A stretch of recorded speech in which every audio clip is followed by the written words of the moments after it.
Ahora vamos a hablar del capítulo 3 del yo y el super yo y el ideal del yo. Bueno, el yo no es solo una parte adaptativa de la realidad. Dentro del yo hay una nueva instancia. Freud comienza diciendo que si el yo fuera únicamente una parte del ello modificada por la realidad, todo sería muy simple, pero no es así. Dentro del propio yo hay una diferenciación interna, una especie de instancia nueva que se separa del yo y se le enfrenta. A esta instancia Freud la llama el ideal del yo, o también comúnmente llamado el superyo. El yo no es una unidad simple. Dentro de él aparece una instancia que observa, critica, prohíbe, exige. Una persona, por ejemplo, quiere descansar, pero una voz interna le dice: deberías estar haciendo algo útil, no eres suficiente, no está mal. Eso está mal. Esa voz no es exactamente el yo en sentido simple, sino que es su super yo o el ideal del yo. Entonces, Freud conecta esta idea con la melancolía. ¿Por qué razón? Freud recordaba de que ya había observado en la melancolía algo muy importante. Cuando se pierde un objeto amado, ese objeto puede ser reconstruido dentro del mismo yo. Es decir, se pierde el objeto externo, pero en lugar de soltarlo del todo, el sujeto lo introyecta y ese objeto pasa a formar parte del yo. Entonces, la pérdida de un objeto puede transformarse en una identificación con ese objeto. Ejemplo, después de una ruptura amorosa, alguien puede empezar a hablar, actuar o juzgarse como lo hacía la persona perdida. Es como si el objeto siguiera viviendo dentro de sí. La identificación entonces construye el carácter. Freud amplía la idea de que esto no pasa solo en la melancolía, ¿ya? Muchas veces el yo se forma justamente a partir de identificaciones con objetos perdidos o resignados. Por eso afirma que el carácter del yo es una sedimentación de las investiduras del objeto resignada. Idea esencial es que el yo se va formando con restos de las personas amadas. ¿Ya? Mira qué curioso. El yo se va formando con los restos de las personas amadas, perdidas o internalizadas. Ejemplo, una persona puede decir: soy exigente como mi padre, tengo la sensibilidad de mi madre, me juzgo como me juzgaban. Eso muestra cómo el carácter o el yo se construye a partir de las identificaciones. En la fase oral o temprana no hay clara diferencia entre amar un objeto o identificarse con él. Freud decía que en la etapa más primitiva, la fase oral, todavía no puede distinguirse claramente entre la investidura del objeto e identificación. Esto significa que al comienzo el niño no diferencia bien entre amar algo, incorporarlo, hacerlo parte de él, qué sé yo. En los inicios de la vida psíquica, amar y meter dentro de sí están muy cerca. El bebé se relaciona con el pecho y no solo como algo externo, sino como algo vital que forma parte de su mundo más íntimo y de sí mismo. Cuando se resigna un objeto, ¿ya?, puede surgir una identificación. Freud explicaba que cuando un objeto amoroso puede ser abandonado muchas veces, el yo reacciona así: en vez de perderlo totalmente, lo voy a introducir dentro de mí mediante una identificación. Esta identificación puede facilitar la renuncia de ese objeto. Ya, entonces la identificación es una manera de no perder del todo el objeto. Ejemplo, si un niño debe renunciar al padre o a la madre como objeto de deseo, puede identificarse con ellos para conservarlos de otra forma. El yo le dice al ello: ámame a mí, soy como el objeto. Entonces Freud propone una idea muy interesante. Cuando el yo toma rasgos del objeto perdido, le ofrece al ello una compensación. Es como si yo dijera: ya no puedes tener más a ese objeto, pero puedes amarme a mí, porque ahora me parezco a él. La identificación es también una estrategia del yo para conservar el amor del ello. En vez de amar a la madre como objeto externo, el niño puede identificarse con ella y conservar algo de ese vínculo dentro de sí. Entonces hay una relación entre identificación y sublimación. ¿Por qué? Porque Freud se pregunta si este proceso no será también un camino general hacia la sublimación. Es decir, el yo toma la libido del objeto, la convierte en libido narcisista y después podría darle una meta nueva. Es decir, la identificación puede desexualizar parcialmente la energía pulsional y abrir paso a otras metas más elaboradas. Por ejemplo, una pasión amorosa que no puede realizarse puede transformarse en admiración, idealización o refuerzo creativo. Si hay demasiadas identificaciones, puede producirse una fragmentación del yo. ¿Ya? Muy interesante. Freud advierte que si las identificaciones son demasiadas, muy intensas, incompatibles entre sí, entonces puede haber conflictos dentro del yo. En casos extremos, habla incluso de fragmentación o personalidades múltiples. Las identificaciones son necesarias, pero si se vuelven excesivas o contradictorias, pueden generar conflictos internos serios. Ejemplo, una persona que intenta ser simultáneamente el hijo perfecto para el padre, la reparación emocional de la madre, el rebelde contra ambos, puede vivir con fuertes contradicciones internas. Entonces, las primeras identificaciones son las más duraderas. Freud subrayó que las identificaciones más tempranas son las que dejan una marca más profunda y estable. Y aquí aparece un concepto decisivo. Detrás del ideal del yo se esconde la identificación primaria con el padre. La identificación con el padre es una de las bases más profundas de la formación del superyo. Incluso si una persona ya no convive con su padre o lo cuestiona racionalmente, puede seguir llevando dentro una versión internalizada de su autoridad. La identificación con el padre es anterior a muchas elecciones del objeto. Freud decía que esta identificación primaria con el padre no es simplemente el resultado de haberlo amado como objeto, sino que es más antigua y más directa. Luego las elecciones del objeto hacia el padre y madre vendrán a reforzar y complicar esta identificación inicial. El padre no aparece solo como un rival o como un objeto. También aparece tempranamente como el modelo identificatorio. Para entender esto hay que considerar dos factores: Edipo y la bisexualidad. Freud explicaba que la situación se vuelve compleja por dos elementos. Uno, la estructura triangular del complejo de Edipo, y dos, la bisexualidad constitucional. Esto significa que el niño no tiene solo una dirección de deseo, sino varias posiciones posibles. El caso, por ejemplo, del niño varón. Él tiene un amor hacia la madre e identificación con el padre. Freud describía primero el caso simple del varón. En primer momento, él ama a la madre y se identifica con el padre, ¿cierto? Estos vínculos pueden coexistir durante un tiempo, pero cuando el deseo hacia la madre aumenta, el padre empieza a aparecer como un estorbo u obstáculo. Entonces, la identificación con el padre se vuelve ambivalente.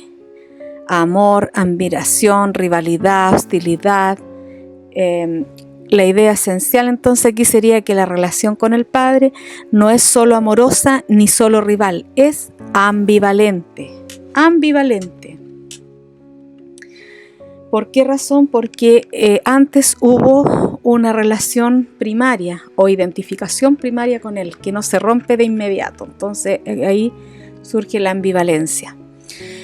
El niño puede admirar al padre y querer parecerse a él, pero al mismo tiempo querer desplazarlo y quedarse con la madre. El Edipo positivo y el Edipo negativo hablamos acá. Freud aclara que el niño no solo puede tener una posición masculina hacia la madre, también puede adoptar una posición femenina hacia el padre. Entonces aparecen dos formas. Puede aparecer un Edipo positivo, que es amor a la madre y rivalidad con el padre, o un Edipo negativo o invertido, es decir, amor al padre y hostilidad hacia la madre. El Edipo completo incluye ambas corrientes, no solo la heterosexual. Simple. Ejemplo, un niño podría querer a la madre y rivalizar con el padre, pero también desear secretamente ser amado por el padre y celar a la madre. Entonces, ante esto, Freud dice que el complejo de Edipo completo es probablemente lo más frecuente. Freud llega a pensar que el Edipo simple es una simplificación y que en realidad en muchos casos existe un Edipo completo, con participación desigual de ambos componentes. La bisexualidad infantil hace que el complejo de Edipo sea más complejo de lo que parece. No se trata solo de que el niño ama a mamá, niña ama a papá, ¿ya? Sino que una red de identificaciones y deseos cruzados.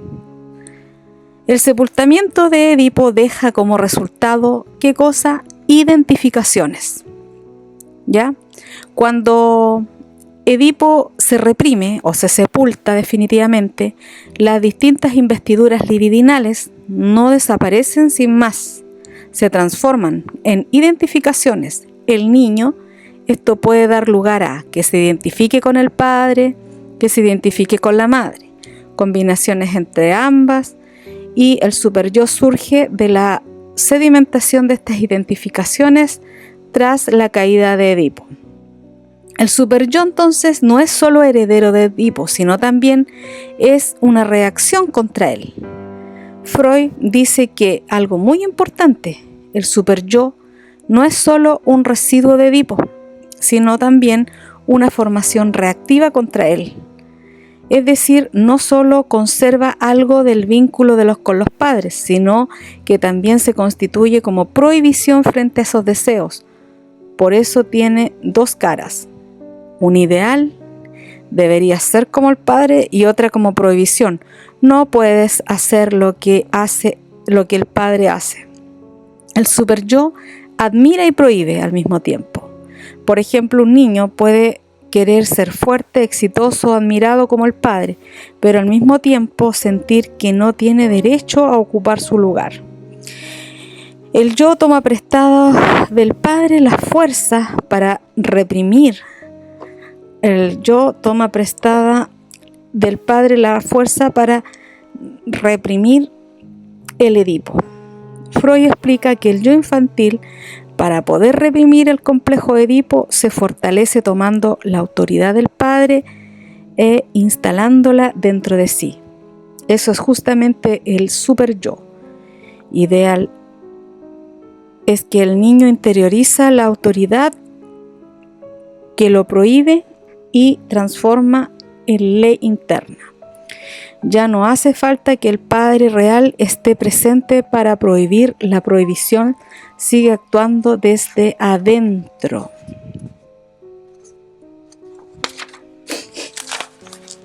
Bien. Cuando más intenso fue el Edipo, más severo puede ser el superyo. Freud decía que si el complejo de Edipo fue muy intenso y su represión muy rápida o muy dura, entonces el superyo puede volverse especialmente rígido. Eso se expresa como la conciencia moral severa, ¿ya? Autoconservación excesiva, sentimiento inconsciente de culpa. La severidad del superyo depende en parte de la intensidad del conflicto de Edipo. Sujetos muy castigadores consigo mismos, que sean muy moralistas, por ejemplo, o que se sienten culpables incluso por pensar algo, pueden tener un superyo especialmente severo. ¿De dónde saca esa fuerza entonces el superyo? Freud se pregunta por qué el superyo tiene tanta fuerza y por qué se vive con carácter de obligación casi absoluta, como un mandato categórico. Su respuesta es que el superyo se apoya en dos grandes factores: el desvalimiento y dependencia infantil prolongada y el complejo de Edipo y su represión. El superyo es poderoso porque se funda en la dependencia radical del niño respecto de sus figuras paternales. La relación entre el superyo, cultura y filogénesis. Freud amplía su teoría y dice que el superyo no solo expresa la historia del individuo, sino también una herencia cultural más amplia. Por eso lo conecta con la religión, moral, sentimientos sociales, y el superyo entonces es el punto donde se cruza la historia individual, la historia familiar y la herencia cultural. La explicación de la religión según Freud. Bueno, Freud aquí viene a decir que quería aclarar algo. Dice que el ideal del yo, superyo, funciona como sustituto de añoranza del padre. Cuando el niño era pequeño, el padre o las figuras paternales eran grandes, poderosos, protectores, temibles, admirados. Más tarde esas figuras se interiorizan. Entonces, en la vida adulta, la relación con Dios o con la religión puede reactivar esa relación primitiva con el padre idealizado.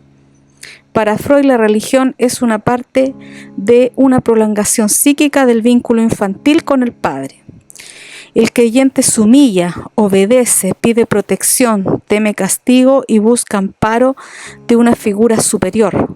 Freud ve allí una repetición transformada del vínculo infantil con el padre. La religión, la moral y los sentimientos sociales tenían originalmente una base en común.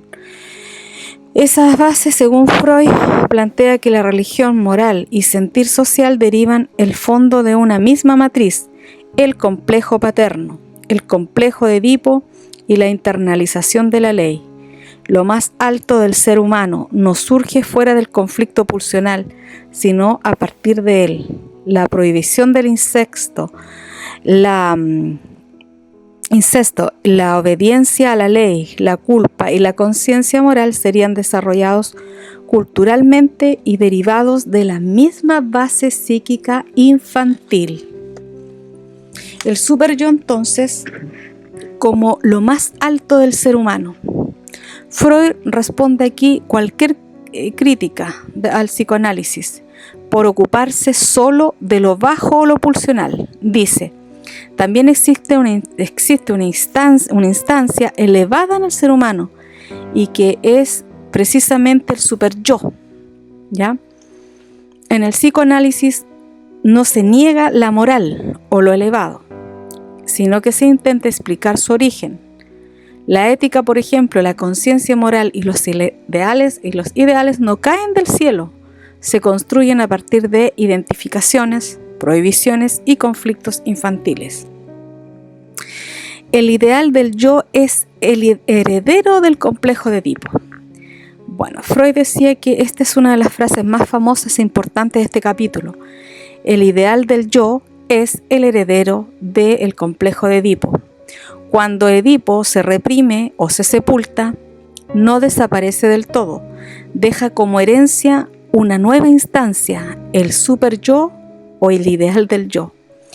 Es decir, por ejemplo, el deseo incestuoso no puede realizarse, pero se transforma en ley, conciencia, culpa, ideal, exigencia interna. Lo que fue más profundo deviene lo más elevado. Freud cierra con una idea preciosa y muy freudiana. Dice que aquello que al comienzo estaba en lo más profundo, las primeras relaciones con los padres, el conflicto edípico, la dependencia infantil, luego puede convertirse en lo más elevado del alma humana, ideal, moral, religión, conciencia. Lo superior no se opone a lo pulsional, nace de su transformación. Un sujeto que hoy vive guiado por ideales morales muy fuertes puede estar sostenido por transformaciones de antiguos vínculos infantiles con figuras parentales. Bueno, resumen final de este capítulo. Freud dice entonces que dentro del yo aparece una nueva instancia, el ideal del yo y el superyo. Esta instancia se forma a partir de identificaciones con objetos perdidos o resignados. El carácter del yo es una sedimentación de esas identificaciones. El complejo de Edipo no es simple, incluye componentes positivos y negativos. Tras el sepultamiento de Edipo, las investiduras se transforman en identificaciones y de allí surge el superyo. El superyo tiene dos caras. Sé como tu padre, prohibición, o no hagas lo que el padre hace. Cuando más intenso fue el Edipo, más severo puede ser el superyo. El superyo es heredero del complejo de Edipo. Y por último, la religión, moral y sentimientos sociales pueden entenderse como desarrollos posteriores de la misma fase psíquica.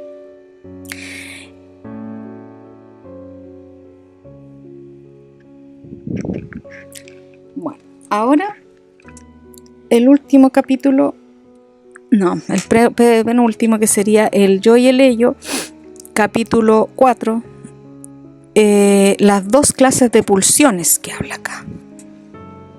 Freud quiere probar que su nueva teoría sirve para entender mejor la vida psíquica, pero eso lo voy a decir en el otro audio.